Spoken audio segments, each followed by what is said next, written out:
Alors, salut, c'est Dielo Godwin, hein, du MHDLP. Donc, voilà. Aujourd'hui, je fais cette vidéo pour donner mon point de vue, donc donner le point de vue du MHDLP par rapport à la sortie du monsieur président Ouattara Alassane Draman. En l'occurrence, sa sortie d'aujourd'hui qui nous disait qu'il ne serait pas candidat, donc ne sera pas candidat aux élections présidentielles d'octobre 2020. Alors, nous, en tant qu'observateurs politiques, il faut qu'on donne nos points de vue. Il faut qu'on fasse un commentaire par rapport à cette sortie du président. Une sortie inattendue vraiment qui a un peu pris tout le monde de haut. Mais voilà, on va faire un commentaire par rapport à ce que le président nous a dit. Parce que il ne serait plus candidat, en tout cas il ne sera pas candidat aux élections présidentielles 2020. Et donc nous, on se dit, bah, il faut quand même qu'on essaie de commenter, c'est dire, voilà, c'est dans ce sens qu'on fait cette vidéo. Alors vite fait, on va passer notre plage musicale, ensuite on va poursuivre. Alors aujourd'hui, on va écouter encore les G's, mais ce sera donc une chanson intitulée Job. C'est l'histoire de Job dans la Bible, hein. Donc voilà, pour ceux qui ne connaissent pas, vous allez découvrir aussi. Alors c'est parti, les G's, Job.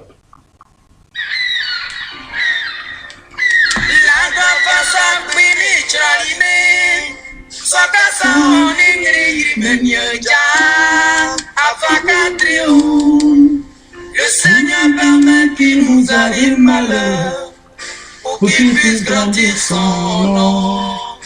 Faisons très attention. Il y avait dans un pays un homme qui s'appelait Job.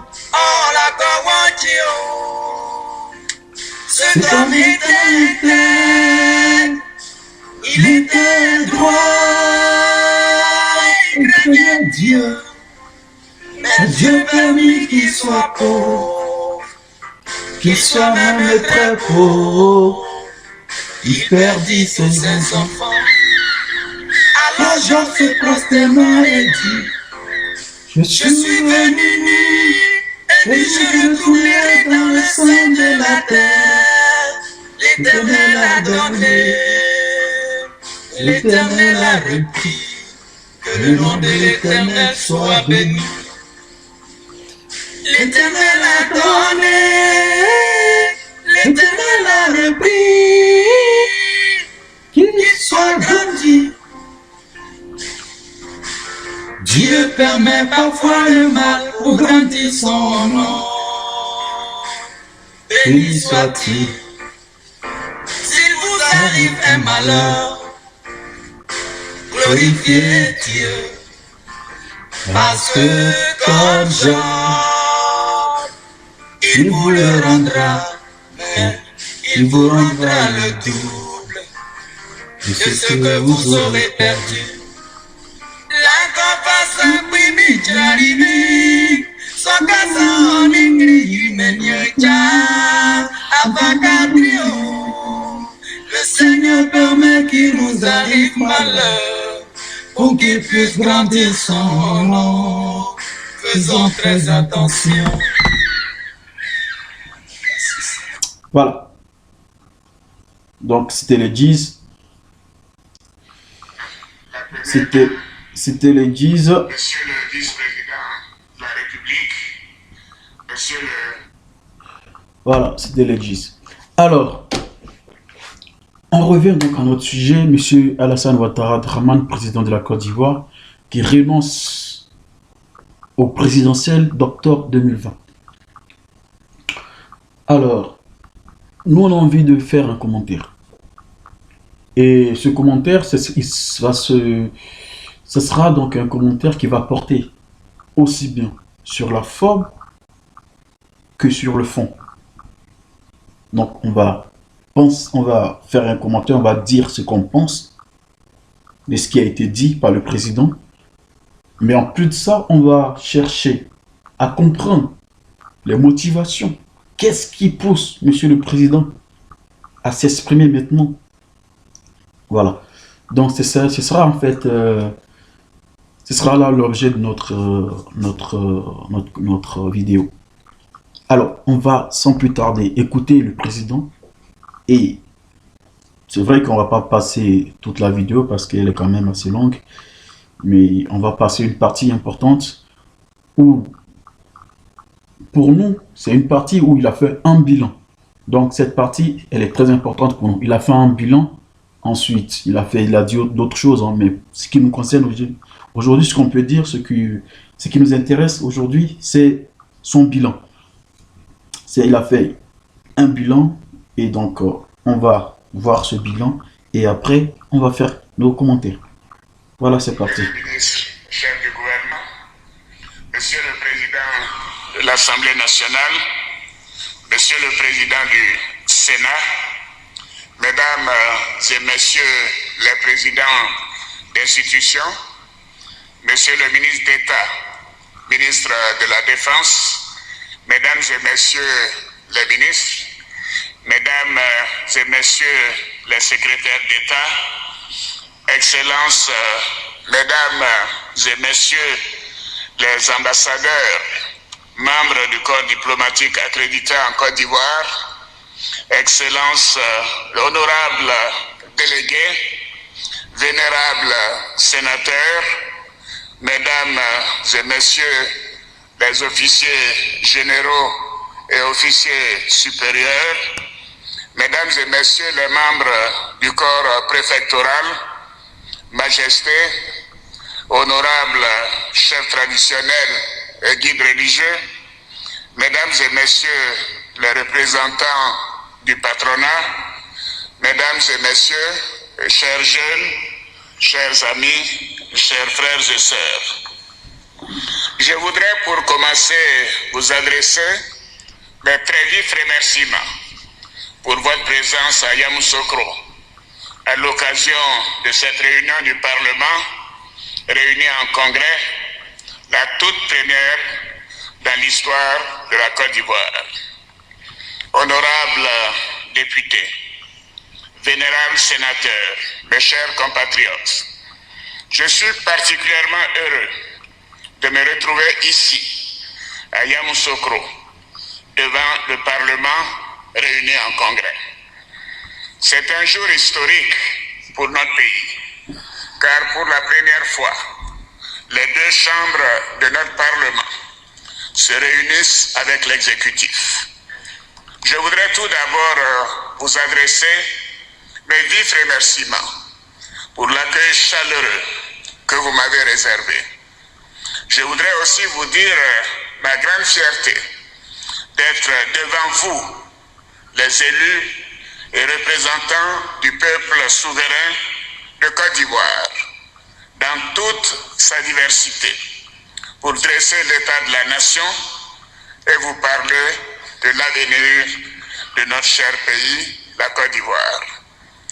Honorables députés, vénérables sénateurs, cela fait 9 ans que je préside aux destinées de notre beau pays.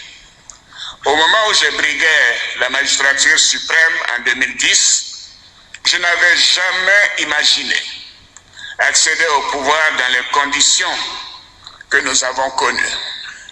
Une grave crise post-électorale, un pays en lambeaux, un tissu social. Alors, on va aller pas à pas. Ici, Monsieur le Président, à l'entame de son discours, il a dit qu'il était heureux de se retrouver à Yamoussoukro avec les sénateurs et les députés. Et que là, il dit que il a pris donc la tête du pays dans un état calamiteux, dans un pays en lambeaux. Mais il faut dire, Monsieur le Président, il faut dire aussi que, déjà, de prime abord, j'aimerais vous dire merci. Merci en tout cas pour cette décision. Merci parce que ça va éviter beaucoup de choses. C'est ce qu'on vous a dit depuis longtemps. Depuis que vous avez commencé à modifier les constitutions, on vous a dit que Monsieur le Président, vous savez très bien que c'est 2 mandats, après, basta. Donc, heureusement que vous avez compris, heureusement que vous êtes revenu à la raison. Donc, merci pour cette décision qui peut paraître sage pour certains, mais pour nous, il n'y a rien de nouveau parce que c'est tout à fait normal. C'est la Constitution qui le permet ainsi. Donc, pour nous, c'est pas nouveau. Alors, faut dire aussi aux gens qui vous suivent, à votre auditoire, que là où vous êtes en ce moment, là, le bâtiment où vous vous trouvez, là, c'est l'atelier du président Laurent Gbagbo. Voilà, c'est le président Gbagbo qui a décidé de transférer la capitale politique à Yamoussoukro. Il a même construit des hôtels. Il a même construit une assemblée nationale. Il faut le rappeler, c'est important. On va poursuivre. Une situation sécuritaire précaire, des infrastructures totalement dégradées. Aussi, dès mon investiture, Alors, en 2011, il a dit... nous avons dû faire face aux urgences de la sortie de crise. Attendez un instant. Nous avons tout d'abord rétabli la paix et la sécurité. Oh là, j'arrive pas à mettre ma pause. Voilà, juste vous dire qu'il a dit que il a trouvé un pays avec des infrastructures dégradées. Mais il faut avoir le courage de dire que c'était avec la guerre. Et qui a fait la guerre? C'est bien vous, monsieur le président. C'est vous qui avez voulu faire partie Gbagbo par la guerre. Donc, il faut dire que j'ai trouvé le pays, j'ai pris le pays dans un état désastreux parce que j'ai décidé de faire la guerre, j'ai décidé de détruire le pays pour reconstruire certaines choses. Donc, les infrastructures dont vous parlez, c'est vous qui les avez détruites, c'est vous qui avez tout cassé. Il faut le dire aux Ivoiriens. Vous n'êtes pas venus, on ne vous a pas mis à la tête de l'État comme ça facilement, non? Vous savez dans quelles conditions vous êtes venus au pouvoir. Donc, il faut préciser que j'ai trouvé le pays dans un état grave avec des infrastructures détruites en tout cas, mais parce que j'ai fait la guerre. J'ai fait la guerre. Et la guerre, là, c'est pas pour arranger. La guerre, c'est pour détruire. Donc, il faut préciser, monsieur. Il faut préciser, c'est important. On poursuit, hein. Qu'est-ce que me fait ce téléphone? Attendez. Du territoire national. Nous avons remis la Côte d'Ivoire au travail et apporté des solutions immédiates aux urgences sociales. Nous avons aussi installé la commission dialogue, vérité et réconciliation. Monsieur le Président a installé la CDVR, comme il a dit. Mais qu'en est-il du rapport de la CDVR, Monsieur le Président? Qu'en est-il du rapport de la CDVR? Vous l'avez publié, ce rapport? Vous avez dit aux Ivoiriens ce qu'il en sortait? Monsieur Bani vous a fait un rapport. Est-ce que vous avez expliqué aux Ivoiriens les conclusions de ce rapport de la CDVR? Il faut expliquer les choses aux gens. Vous faites un bilan, vous détaillez, vous dites des choses comme ça, mais allez plus loin. Dites aux gens ce que ça a produit, ce que ça a donné. On est tous conscients que vous n'avez pas pu réconcilier les Ivoiriens. Vous avez échoué lamentablement. Parce que vous savez au-dedans de vous que si les Ivoiriens sont réconciliés, vous, ça ne vous arrange pas. Parce que c'est de la division que vous prospérez, vous et votre pouvoir. C'est clair. On poursuit les gens. Qui a œuvré pour nous permettre de comprendre les causes de la crise et en tirer les leçons pour l'avenir de notre pays. Nous avons identifié et indemnisé la grande majorité des victimes. Voilà. Alors, vous êtes avec moi, hein, chers amis.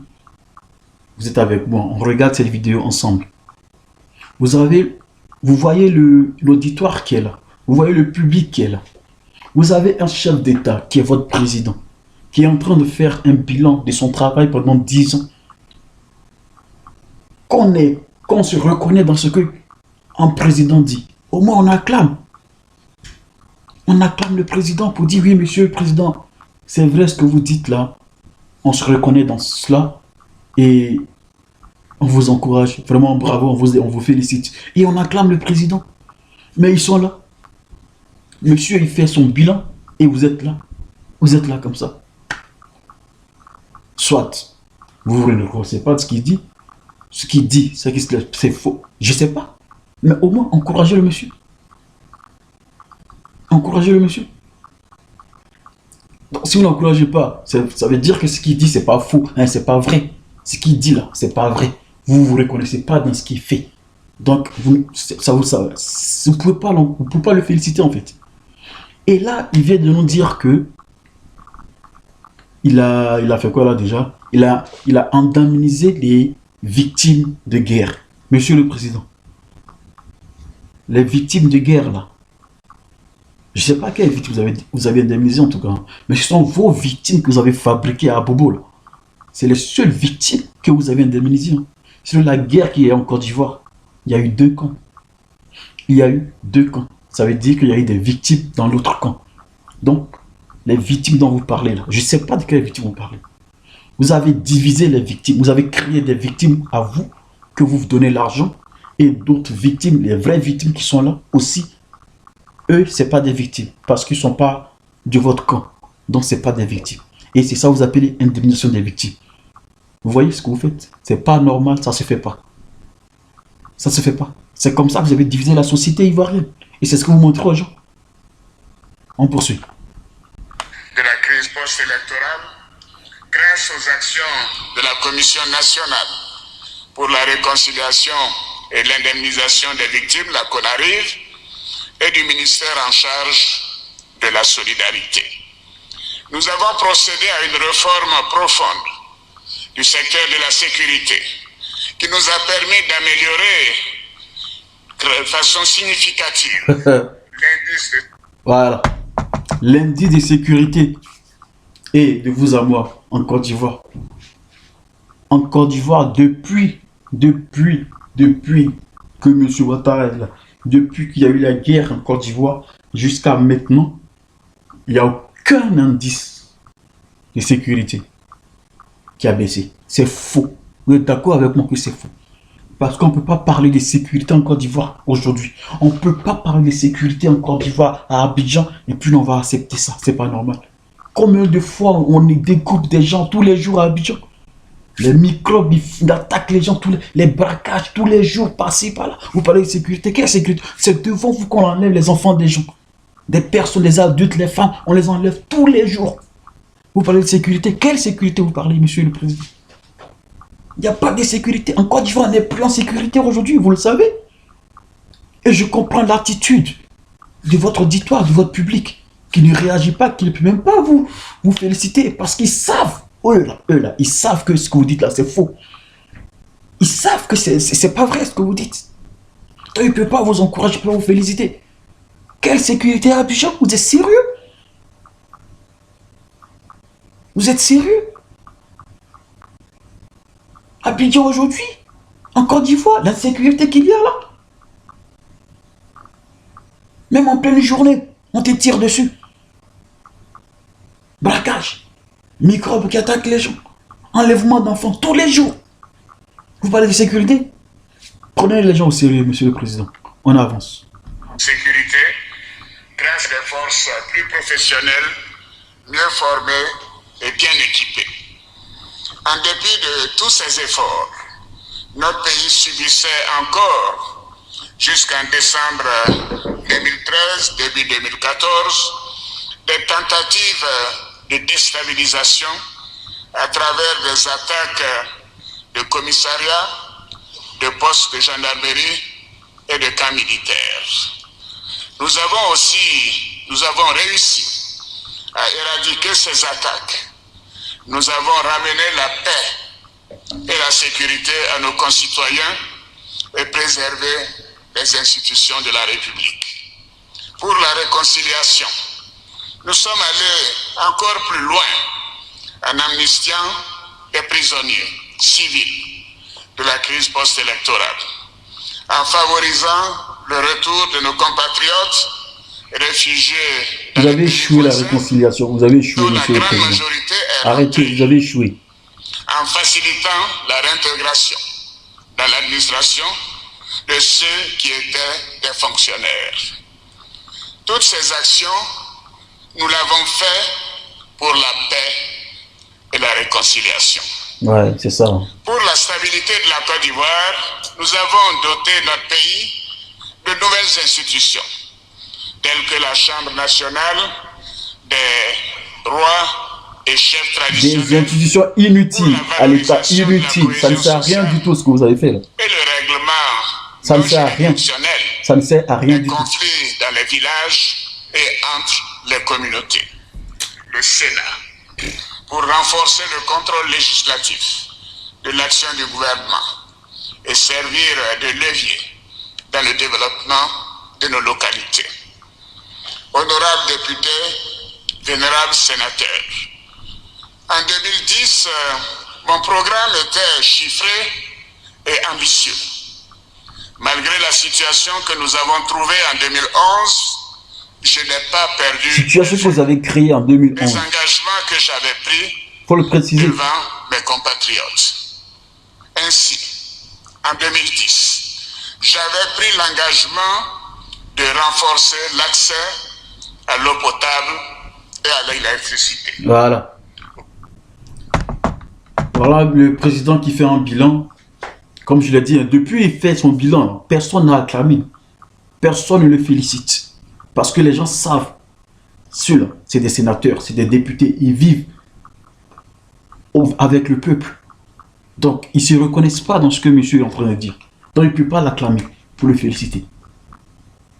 Il est en train de nous dire aujourd'hui là que monsieur a travaillé pour qu'il y ait de l'eau courante et de l'électricité, en tout cas en quantité, pour tous les Ivoiriens. C'est ce qu'il nous dit là. Mais vous qui êtes à Abidjan, dites-moi, vous qui êtes en Côte d'Ivoire, combien de fois on vous coupe l'électricité dans le mois? Combien de fois vous coincez le délestage dans la journée? Combien de fois on vous coupe l'eau? Combien de semaines, des mois, il n'y a pas de l'eau? Même dans les quartiers, on dit des gens huppés. Même dans les quartiers des gens huppés, les gens ont des fûts, des barriques pour garder l'eau. Parce que l'eau, du jour au lendemain, on la coupe. 2 jours, 1 semaine, il n'y a pas de l'eau. Il faut avoir de l'argent pour s'acheter de l'eau minérale, pouvoir boire. Parce que l'eau de robinet, aujourd'hui, elle vient, 1 semaine après, il n'y a plus de l'eau. Donc, vous avez fait quoi? L'électricité, elle est où? Le délestage qu'on connaît tous les jours. Tu appelles à Abidjan, on te dit non, on n'a pas d'électricité. On nous a coupé le courant. C'est ça, là, j'ai travaillé. Ça, on l'a connu. Même depuis le président, je ne sais pas quel président, les anciens présidents, on l'a connu. Donc, vous n'avez rien changé. Donc, ne venez pas dire aux gens, j'ai fait ça. Vous n'avez rien fait, monsieur. Même aujourd'hui, c'est pire. Le délestage, les pires. Les coupures d'eau sont pires aujourd'hui. Donc, qu'est-ce que vous racontez aux gens? C'est pour ça que je dis votre auditoire, là, il sait qu'il ne se reconnaît pas dans ce que vous dites. Donc, il ne vous encourage pas. Il ne vous félicite même pas. Allez, on poursuit les gens. Aujourd'hui, grâce à nos efforts, près de 80% des populations Ouais, c'est ça. ont accès à l'eau potable Ouais, c'est ça. Merci. dans nos villes et dans nos villages, contre 55% en 2011. Pour l'électricité, tous les villages de plus de 500 habitants seront électrifiés d'ici la fin de cette année 2020. Le taux de couverture qui était de 69% il met en cause des choses au futur. Siron. sera de 80%. Ton mandat, il est fini. Tu parles de Siron. Tu leur dis, ils sont déjà comme ça. On sait que tu as fait. Siron. Ainsi, le nombre d'abonnés à l'électricité est passé de 1 million à 2,4 millions de 2011 à 2019. En 2010, j'avais pris l'engagement de construire et de réhabiliter 5 hôpitaux et 100 centres de santé. Nous avons construit 10 nouveaux hôpitaux généraux. Nous avons réhabilité Les hôpitaux dont vous parlez, qui va là-bas en fait?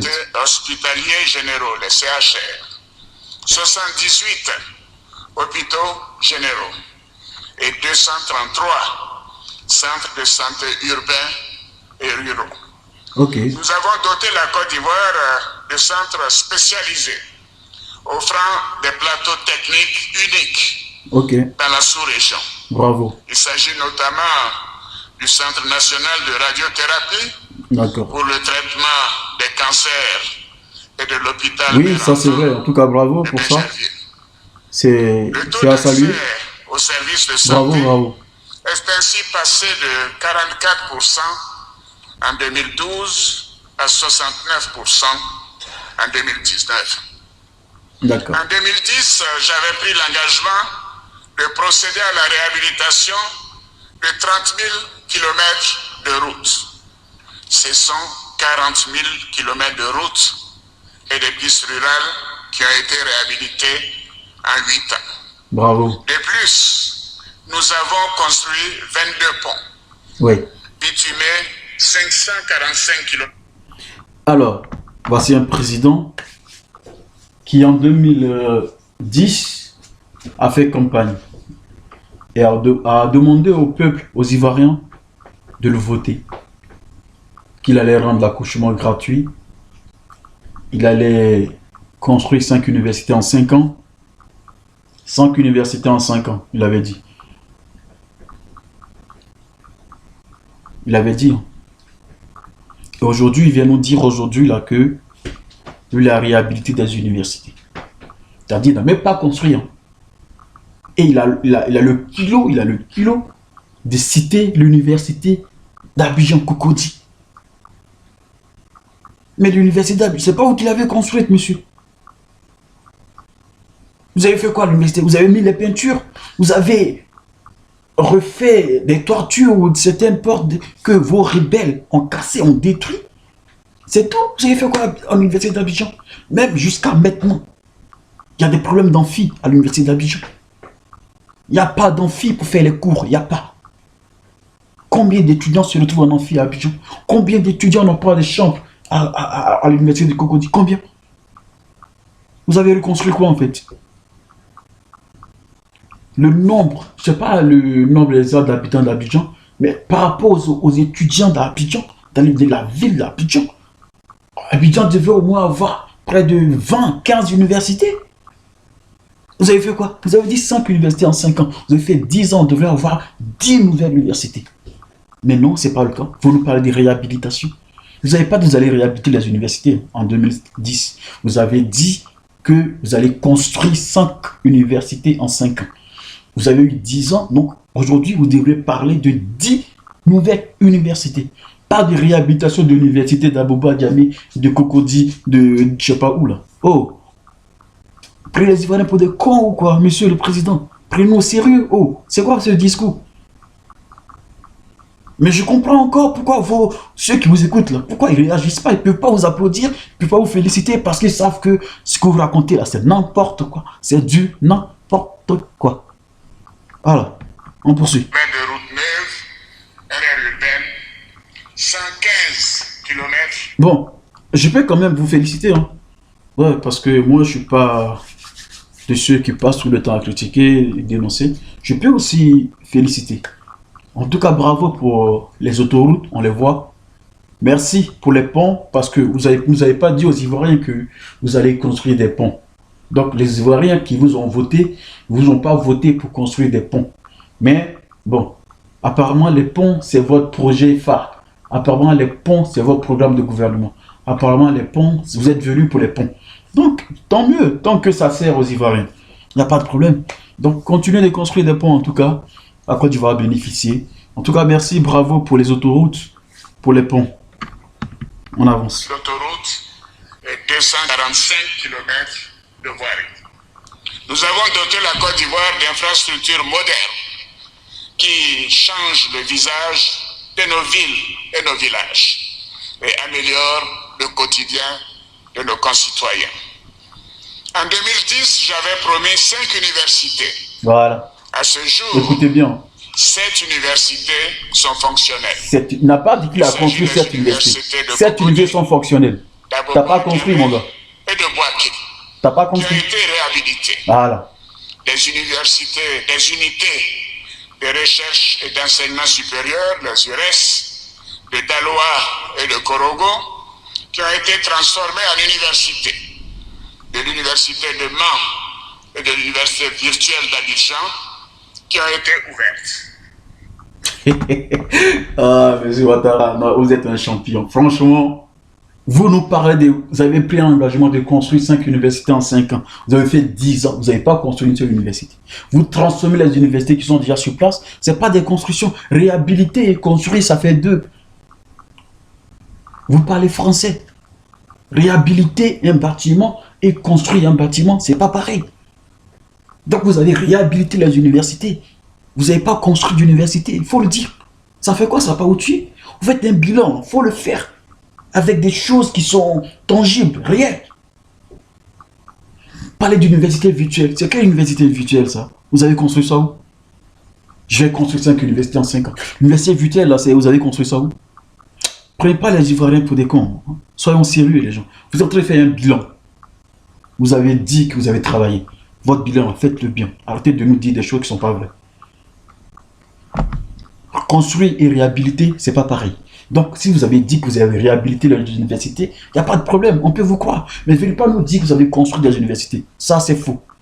Voilà, on continue. Les universités de San Pedro et de Bondoukou sont en construction. Ah. Les travaux... Les universités sont en construction. Monsieur a fait 10 ans, là. C'est en 2020, là. Il va nous dire que les universités sont en construction. C'est-à-dire qu'il a passé 10 ans en train de construire des ponts. Il n'a pas pensé à construire des universités. C'est maintenant où il va partir là qu'il nous dit que des universités sont en construction. Vous voyez des gens comme ça? Il avait dit donnez-moi 5 ans, je vous donne 5 universités. Donc aujourd'hui, on devait être à 9 ou 10 universités. Mais là, il est en train de filer 2 universités en 2020. Voilà. Vous-même voyez. Hein? De la ville universitaire d'Adjaké et de l'université d'Odjéné seront lancés cette année 2020. Et il est en train de parler au futur encore. Des universités d'Odjéné et d'Adjaké seront lancées cette année 2020. C'est-à-dire le monsieur, il a pris 10 ans de son pouvoir en train de s'enrichir, en train de construire des ponts, des ponts, des ponts. Et c'est maintenant là où il va partir là, il va nous dire que il va construire des universités. Encore des promesses, encore des promesses. Voilà. C'est ça, c'est le bilan de M. Ouattara. On continue. Enfin, les procédures sont en cours pour la nouvelle université d'Abangourou. J'avais promis l'école gratuite et obligatoire jusqu'à l'âge de 15 ans. Par la loi du 17 septembre 2015, l'école est désormais obligatoire en Côte d'Ivoire pour les enfants de 6 à 16 ans. L'école était déjà gratuite. Depuis Sobabo, l'école était gratuite. Au primaire jusqu'au... Tout le primaire, l'école était gratuite depuis le temps de Babo. Vous avez rendu peut-être l'école obligatoire. Ça, je ne suis pas sûr. Peut-être que, voilà, sur ce point, peut-être que c'est vrai. Mais l'école était déjà gratuite. Et on donnait même déjà des kits scolaires aux élèves du primaire depuis le temps de Babo. Donc, vous n'avez rien fait de nouveau. Allez, on avance. Ainsi, près de 2 millions de jeunes Ivoiriens seront préservés de l'analphabétisme. Voilà, vous avez du mal à prononcer le mot alphabétisme. L'État a accompagné cette mesure par la gratuité totale et la distribution de kits scolaires jusqu'à la fin du primaire, ainsi que la construction de 33 698 salles de classe du primaire et de 277 collèges et lycées entre 2011 et 2019 sur tout. Voilà. Il nous dit qu'il a construit plus de 260 000 classes de lycée. Mais dites-nous, les élèves collégiens lycéens qui sont en Côte d'Ivoire, combien vous êtes par classe? Combien vous êtes par classe? Au moins une centaine par classe. Au moins une centaine par classe. Aujourd'hui, on devait être au maximum 40 élèves en classe. Mais avec tout ce que vous avez construit, les gens sont à compte 100, au moins 100 élèves, lycée et collège. Arrêtez de me dire des choses comme ça. Arrêtez. C'est pas vrai. L'étendue du territoire. C'est pas vrai ça. En 2010, j'avais promis 1 million d'emplois. Nous avons créé près de 3 millions d'emplois entre 2011 et 2019. Voilà. Monsieur le Président a créé 3 millions d'emplois en Côte d'Ivoire. Vous avez créé 3 millions d'emplois dans quel secteur? Il faut dire les choses, il faut préciser dans quel secteur. Dans quel secteur d'activité vous avez créé 3 millions d'emplois? Et on ne les voit pas. Ils sont où? Vous avez créé 3 millions d'emplois en Côte d'Ivoire. Et le chômage, aujourd'hui, il est à plus de 60% de population active. Hey, Monsieur le Président, prenez les gens au sérieux. Prenez pas l'informel des jeunes. Ils sont en train de se débrouiller à faire des cabines téléphoniques. Là. Vous allez parler d'emploi ici. Ça, c'est pas de l'emploi que vous avez donné aux gens. C'est pas vous. Donc arrêtez de dire des choses qui sont pas vraies. Arrêtez de dire des choses qui sont pas vraies. Et votre auditoire, votre public qui est devant vous, là, les sénateurs, les députés qui sont là, ils ne peuvent pas vous acclamer. Parce qu'ils savent que ce que vous racontez là, c'est pas vrai. C'est pas vrai. Le chômage, il passe son plein en Côte d'Ivoire aujourd'hui. Vous avez créé une agence pour l'emploi. Qui est là-bas? Qui a déjà fait des études pour dire le nombre exact des chômeurs en Côte d'Ivoire? J'ai créé 3 millions d'emplois. Quels 3 millions d'emplois? Et les gens fuient tous les jours le pays. Comment on les appelle? Vos sympathisants là. Vos partisans là. Ils sont pleins en Europe. Ils fuient le pays. Et ils mentent que c'est parce que vous les pourchassez. Ils viennent ici. C'est eux qui vont faire la bagarre pour vous là-bas. On les voit ici. On les voit partout ici. Ils fuient le pays parce qu'il n'y a plus rien là-bas. Ils fuient, ils viennent en Europe, ils viennent se bagarrer ici. On les a vus ici. On les a vus. Donc arrêtez de mentir aux gens.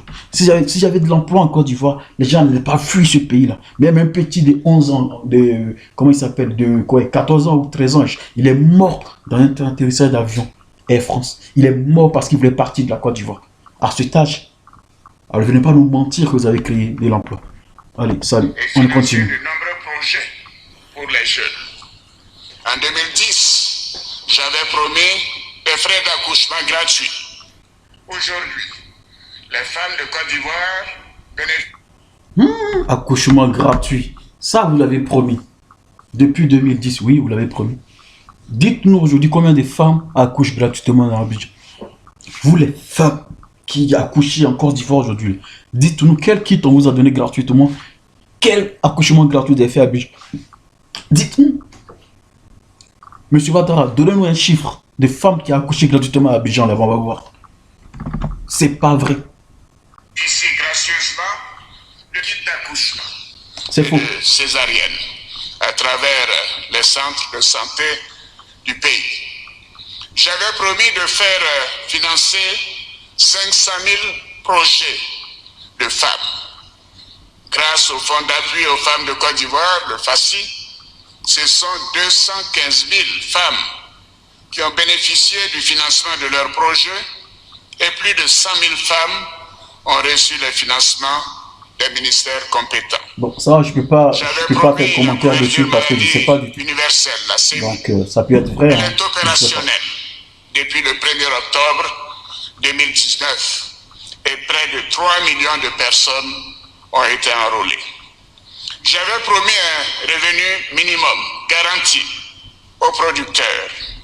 Aujourd'hui, nos parents paysans bénéficient d'une meilleure rétribution pour leur labeur grâce à notre décision c'est tant de mieux. leur garantir au moins 60% Parce que ton beau-fils, c'est celui qui fait l'argent. de base Sur le sur cacao les ivoirien. marchés internationaux. C'est lui qui prend tout Sur l'argent la des période Ivoiriens. Donc, 2011-2019, voilà. Quoi. les revenus distribués aux paysans s'élèvent à 21 177 milliards de francs CFA pour les cultures de rente et à 23 000 milliards de francs CFA pour les cultures vivrières. J'avais promis une hausse du pouvoir d'achat des Ivoiriens.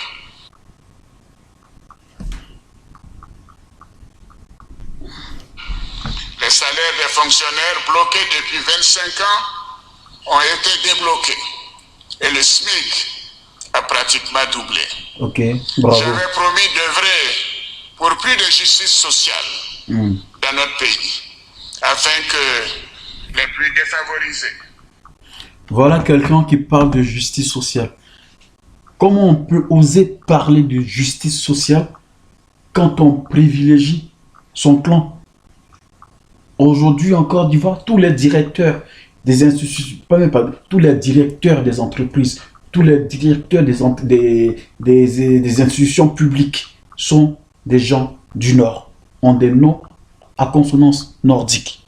C'est ça là, la justice sociale là. Mais arrêtez de dire des choses comme ça. Ayez le courage de dire que j'ai fait du rattrapage ethnique. Et puis il n'y a pas de problème parce que ça on le sait. Ça on le sait, donc vous pouvez le dire, il n'y a pas de problème. Il n'y a pas de justice sociale en Côte d'Ivoire. Et autant de chances de réussir que les autres. Ouais, c'est ça. Aujourd'hui, le taux de pauvreté est passé de 51% Oh non, en 2011 non. à environ 37% Ça c'est faux. en Ça je peux 2018. le dire que c'est faux. Il sera Parce que la pauvreté est à son 35% pire niveau en Côte d'Ivoire. en fin 2020. Arrêtez ça, c'est faux. Ainsi, près de 1,6 million d'Ivoiriens sont sortis de la pauvreté Ouais, c'est ça. grâce aux dépenses pro-pauvres, au programme social du gouvernement et aux filets sociaux. Ouais. Mes chers compatriotes, ce sont là une partie de nos résultats. Voilà. Grâce aux efforts de nos concitoyens et à une bonne politique économique, la Côte d'Ivoire connaît aujourd'hui l'une des plus fortes croissances économiques en Afrique et dans le monde.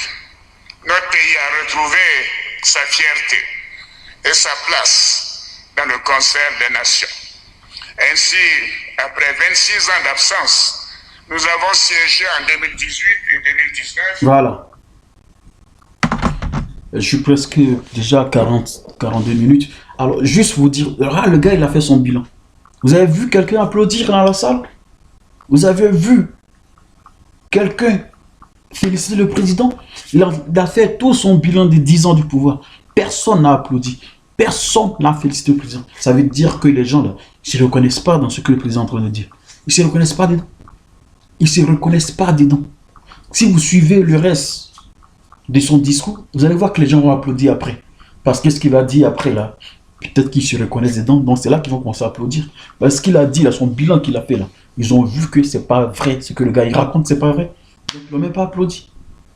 Ça peut paraître anodin, mais c'est pas. Ça montre, ça montre, en fait, l'attitude montre que ce que monsieur dit là, c'est pas vrai. Donc voilà, ça c'est la forme. C'est la forme. En même temps, le fond, oui. Mais moi, et je voudrais donc rebondir le fait sur ses motivations, en fait. Monsieur le Président, vous avez parlé ici, dans une vidéo. On va retrouver la vidéo. Au Conseil de sécurité On va retrouver la vidéo. nous avons assuré la présidence. On va retrouver la vidéo. Vous nous avez dit ici que... elle est où? Attendez un instant, je la trouve.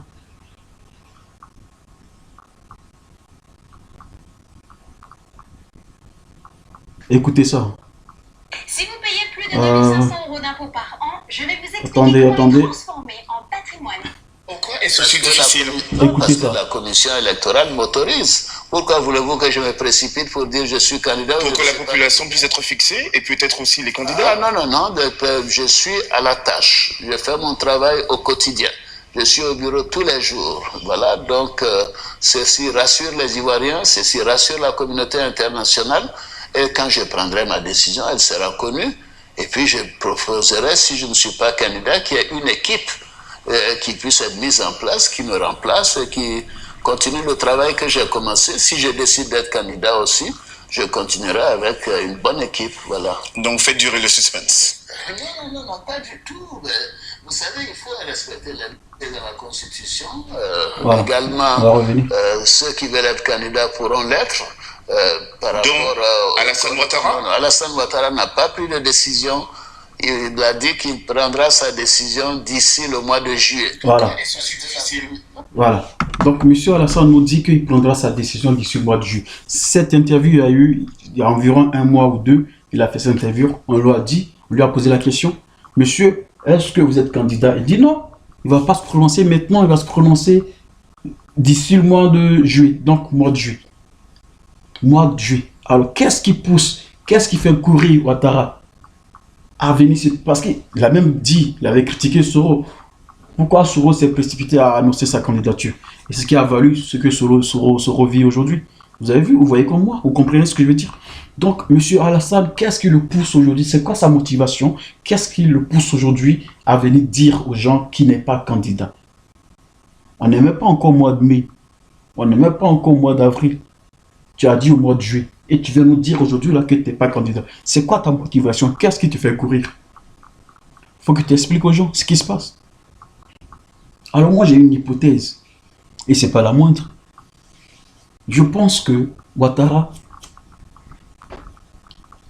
a subi la pression du président Macron. Ouattara a subi la pression du président Macron.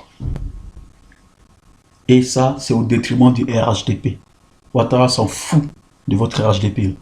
Il s'en tape. Il s'en tape. Lui fait ce qu'il arrange. Il s'est déjà enrichi. Lui, sa famille, là, ils sont tranquilles aujourd'hui. Il peut même partir de la Côte d'Ivoire. Ses petits-enfants vont vivre à l'aise. Sur plusieurs générations. Il a déjà tout planifié. Il s'est déjà enrichi. Lui et son clan. Et je comprends pourquoi ça fait maintenant un mois que les gens, les proches du gouvernement ont commencé à faire partie des enfants du pays, leurs familles du pays. Parce qu'ils savent que ce pouvoir-là allait partir en 2020. Ils savent. Alors, qu'est-ce qui a motivé Ouattara? Je pense que c'est la pression de Macron. Parce que vous êtes d'accord avec moi que Tidiane Thiam qui arrive là, il a démissionné de la banque suisse. Vous pensez que c'est pour rien? C'est pas pour rien qu'il a démissionné. C'est pas pour rien qu'il a démissionné, ce mec. Il va venir se présenter aux élections en Côte d'Ivoire. Vous allez voir le lien entre lui et ce que Ouattara vient de nous dire. Le fait que Ouattara renonce aux élections en Côte d'Ivoire. Monsieur Tidiane Thiam, c'est le pote à Macron. Macron et lui, là, ils sont comme ça. C'est des amis. Macron et Thiam, là, sont des amis. Si le monsieur a démissionné de la banque suisse, aujourd'hui, il va rentrer en Côte d'Ivoire. Il va se présenter aux élections. Macron a dû mettre la pression sur Ouattara pour dire, tu as fait tes 2 mandats, c'est bon, vas-y. Moi, j'ai mon pote qui arrive, il va se présenter. Donc toi, là, tes 2 mandats, tu as fini, laisse tomber et vas-y. Sinon, vous êtes d'accord avec moi que Ouattara, il était dans une logique de se représenter. Il a même parlé du 3e mandat, il l'avait dit. Il avait dit qu'il allait se prononcer au mois de juillet. Et tout le monde se disait qu'il allait être candidat. Et les gens ont commencé à chanter Ouattara 2020, Ouattara 2020, Ouattara RHDP, Ouattara. Tous ces sympathisants ont commencé à le chanter. Et je me mets aujourd'hui à leur place en train de voir comment ils sont dégoûtés. Parce que Ouattara est en train de les trahir en fait. Ouattara les a trahis pour sa personne. Parce qu'il sait que s'il veut tenir tête à Macron, il va dégager même sans le vouloir. Il a préféré obéir à Macron. Il va laisser. Vous le traitez de démocrate. Vous ne connaissez pas Ouattara. Ouattara n'a pas le choix. Il n'a pas le choix. Il n'a pas le choix. Ce que Macron a dit, c'est ce qu'il va faire. Donc vous allez voir bientôt que Tidiane Thiam là, il va aller se présenter aux élections en Côte d'Ivoire. Alors pourquoi Ouattara parle maintenant? Ouattara parle maintenant pour laisser la place à Tidiane. Parce qu'il faut que Tidiane Thiam, faut qu'il vienne se faire connaître aux Ivoiriens. Parce que sur l'échiquier politique en Côte d'Ivoire, on ne le connaît pas. Il n'a pas de parcours politique en Côte d'Ivoire. Alors, il ne peut pas débarquer comme ça, puis on va le voter. Non, il faut qu'il vienne se faire connaître. C'est ce que son pote Macron a fait. Il est venu, il n'avait pas de parti politique. Il est venu, c'est vrai qu'il a été ministre au PS, avec la présidence du PS et tout, mais il n'avait pas de parti politique. Il est venu tout seul et il est parti, il a été président. C'est dans la même logique que son ami Thiam. Il ne va pas venir au RD, il ne va pas aller au PDC, nulle part. Il va venir tout seul comme ça, candidature, comment ils appellent ça, il va aller tout seul comme ça, candidature libre. Et il peut être voté. Alors, moi je pense que c'est ce qui pousse Ouattara à venir renoncer à sa candidature aujourd'hui. Macron a dû mettre la pression à Ouattara pour lui dire, tu as fait tes 2 mandats, tu sais que le peuple, il est en train de te rejeter, je ne veux pas de problème. Je ne veux pas que mon pote il arrive dans des situations compliquées. Pars maintenant. Comme ça, on laisse la place à Tidiane Tia, qui va venir se faire découvrir par les Ivoiriens, qui va venir se montrer, qui va venir se faire connaître. Et après, il pourra faire sa campagne. Bien sûr, avec le soutien de Macron. Donc, il faut se dire qu'on est en train de nous préparer un autre Ouattara qui arrive. Si Tidiane arrive, il faut se dire que c'est un autre Ouattara. Parce que c'est encore un pion de la France. Il faut se le dire, les Ivoiriens. Il faut se le dire. Il faut se le dire. Donc Ouattara parle de transmission de pouvoir génération en génération. Ce Guillaume là, il est jeune, hein. Pourquoi tu le laisses à l'étranger? Blé Goudé, il est jeune. Pourquoi tu le laisses à l'étranger? Il faut les faire rentrer. Tu parles de jeunes, non? Amadou Gon Coulibaly, il n'est pas jeune, hein. C'est un vieux. Ahmed Ouattara, comment il s'appelle là? Bakayoko, Ahmed Bakayoko là. Il n'a pas de charisme pour être président. Il n'a même pas de charisme pour être président du RDR. Il ne peut pas. Il n'a pas ce charisme là. On ne le vole pas. C'est des choses qui sont en soi. C'est des choses aimées. On n'a pas à se parler danser dans des boîtes de nuit maquis. C'est pas ça. Hein. Ça n'a pas de gestion du pouvoir. C'est pas pareil. Donc, les gens comme ça, ils n'ont pas de charisme. Ils ne peuvent pas. Donc, au RDR, là, je comprends pourquoi certains sont dégoûtés. Parce que c'est le seul Ouattara qui pouvait faire. S'il part aujourd'hui, il y a qui? Il n'y a personne. Je comprends pourquoi les gens, ils ont crié, on ne veut pas, quand il a dit qu'il ne sera plus candidat dans la salle. Parce qu'ils savent qu'après Ouattara, là, il n'y a plus personne au RDR. Il n'y a rien. Il n'y a rien. Donc, aujourd'hui, il regarde Soro. Monsieur le Président, vous voulez parler de génération, vous voulez parler de démocratie en Côte d'Ivoire. Laissez les gens rentrer. Bédier, elle est là. La Constitution dit qu'il a le droit de se présenter aux élections. Si vous n'êtes plus intéressé, peut-être que Bédier est intéressé, il va se présenter. Il n'y a pas de problème. Soro, il est intéressé, il est jeune en plus. Laissez-le rentrer, il va se présenter. Blé Goudé, il est jeune aussi. Peut-être qu'il sera intéressé. Laissez-le rentrer. Babo, il est aussi vieux, mais si ça l'intéresse, il peut aller se présenter. Donc laissez les gens rentrer. Vous parlez d'élections libres, vous parlez de passation de pouvoir. Pour une première fois, vous allez rentrer dans l'histoire de la Côte d'Ivoire. Ok, mais laissez les Ivoiriens rentrer chez eux. Et puis on va faire la passation de pouvoir après. Il ne suffit pas de le dire, mais il faut le faire. Il faut le faire. Il faut le faire. Comme ça, on va vous croire. Non, les gens vous traitent de démocrates. On vous compare à Martin, certains vous comparent à Mandela. Hé, doucement. Blé, blé, comme on dit. Doucement. Molo, molo. Molo, molo. Quand on est démocrate, aussi démocrate là, on ne fait pas des exilés politiques. On ne fait pas des prisonniers politiques. Tous les gens que vous avez enfermés, même le petit carton noir, il est encore en prison. À cause de quoi? Parce qu'il a dénoncé Gon Coulibaly. Et ça vous nous parlez de démocratie. Les gens des GPS qui sont en prison, là, c'est pourquoi? Libérez ces gens. Vous parlez de démocratie, non? Vous voulez rentrer dans l'histoire, non? Libérez les gens. Parce que vous n'allez pas changer votre parcours en Côte d'Ivoire. Vous n'allez pas changer l'histoire. On sait que les troupes sont arrivées en Côte d'Ivoire à partir de vous. C'est vous qui avez fait le coup d'État de 2019. Pardon, de 1999. C'est vous qui avez fait les coups d'État manqués de 2001 jusqu'à 2002. C'est vous qui avez fait le coup d'État de 2002. Soro l'a dit. Et quand on voit votre équipe aujourd'hui, là, on peut dire que c'est vous qui êtes l'auteur des coups d'État parce que tous ceux qui ont fait les coups d'État sont avec vous aujourd'hui. Donc c'est vous, les instigateurs de ces coups d'État. Donc s'il y a eu des armes, des rébellions armées en Côte d'Ivoire, c'est parce que vous étiez dans l'opposition. Donc aujourd'hui, moi je suis content, comme je l'ai dit, je suis content parce que enfin les Ivoiriens vont se réconcilier. Enfin, la Côte d'Ivoire sera libérée de ce monstre que vous étiez pour la Côte d'Ivoire. Enfin, en tout cas, Dieu merci. Enfin, les Ivoiriens vont se réconcilier réellement. Le peuple ivoirien qui aime s'amuser, qui respecte l'autre, qui est dans les rigolades, dans les blagues, va aujourd'hui se mettre ensemble, travailler ensemble pour avancer, faire avancer le pays. Donc, monsieur, vous avez fait votre travail, vous avez construit des ponts. Vous avez fait l'autoroute. Bravo. Merci pour la Côte d'Ivoire. Mais vous êtes aussi enrichi. Il faut le dire. Vous avez fait des détournements par-ci, par-là. C'est pas grave. Allez-y avec. Mais, de grâce, libérez la Côte d'Ivoire. Lâchez ce pays-là. Et allez-y avec vos richesses là. C'est bon. Vous avez assez mangé. Allez-y. C'est bon. Donc, voilà. Quand les démocrates, on fait rentrer les gens. On fait rentrer les Ivoiriens chez eux. On ne fait pas des mandats d'arrêt internationaux contre les gens. On ne condamne pas des gens à leur absence dans leur pays. C'est comme ça qu'on dit on rentre dans l'histoire. C'est pas en faisant des passations qu'on va dire qu'on est dans l'histoire, non. Votre histoire en Côte d'Ivoire, votre parcours, on le connaît tous. Vous n'allez pas le changer. Vous n'allez pas le changer par une passation. Ça ne va rien changer. Donc arrêtez de vous mentir, monsieur le président.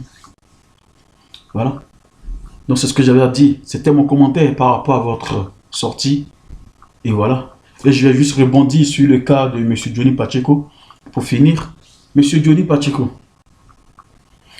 au-delà de nos différences idéologiques, politiques, parce que vous étiez pro-Gbagbo avant, vous êtes devenu Gore, vous êtes devenu RHDP, c'est votre droit. Vous avez décidé de faire la politique du ventre. Aujourd'hui, il paraît que une vidéo de vous, c'est au moins 1500 €. Un post écrit sur Facebook ou YouTube, c'est 500 €. Donc aujourd'hui, là, vous êtes un commerçant, vous faites du commerce politique. Vous travaillez, on vous paye. Ok, c'est votre choix. Mais au-delà de ça, là, vous êtes un Ivoirien, vous êtes un frère. Alors moi, je vous donne un conseil en tant que votre petit frère, Monsieur Johnny. En tant que ton petit frère, moi je t'envoie, je te donne un conseil. Je te dis, si tu tiens à ta vie, là, si tu tiens à ta vie, va pas à Abidjan. Si tu tiens à ta vie, Monsieur Johnny Pacheco, Coucougnon Chris Yvon, va pas à Abidjan. Souviens-toi, il y a 2 ans ou il y a 3 ans, je t'ai fait un message inbox où je t'ai dit, il y a des gens qui vont te poignarder. Il y a des gens qui vont te poignarder dans le dos, je t'avais dit. Tu m'as fait en retour, merci petit frère. Souviens-toi de ce message. Souviens-toi de ce message. Je te donne un conseil. Et je te le dis encore aujourd'hui. Si tu vas à Abidjan pour aller faire des choses de politique, tu vas rentrer en Europe, tu vas retourner en Europe et tu vas mourir. Je te le dis. Parce que le RDR qui t'a insulté 6 ans de ta vie, n'oublie pas qu'Ado, c'est un rancunier. Le RDR, c'est des rancuniers. Ils vont t'utiliser pour faire leur campagne. Ils vont te donner l'argent que tu veux. Tout ce que tu veux. Mais ils savent que toi, tu n'es pas fiable. Dans tout ce qu'ils font, là, toi, tu fais les captures et tu gardes. Demain, quand tu vas les lâcher, c'est ça que tu vas publier demain. On te connaît maintenant, on sait comment tu fonctionnes. Mais moi, je te le dis en tant que frère. Parce qu'au-delà de la politique, tu restes un frère ivoirien. Tu vois? Donc je te le dis, va pas à Abidjan. Parce que tu vas prendre le poison. Et après les campagnes et tout ça, quand tu vas rentrer en Europe, ce sera ta mort. Les gens ne sauront pas de quoi tu es mort. Mais je te le dis maintenant. Un conseil de frère. Fais attention à toi. Tu peux prendre ton argent, tu peux faire ce que tu veux. Mais fais attention à toi. Fais attention à toi. Parce que je n'ai pas envie de mettre des rips. Je n'ai pas envie de faire ça. Non, non. Tu restes un frère. Au-delà de la politique, tu es un frère ivoirien. Tu es un frère. Et on t'aime comme ça. Tu es un frère. On n'a pas envie de perdre encore d'autres frères. S'il te plaît, fais attention à toi. Voilà. C'est ce que je vais m'arrêter là. Salut, salut à tous les amis du MHDLP. Sachez qu'on est ensemble et que Dieu garde la Côte d'Ivoire. Allez, que Dieu vous garde. Merci, salut, salut.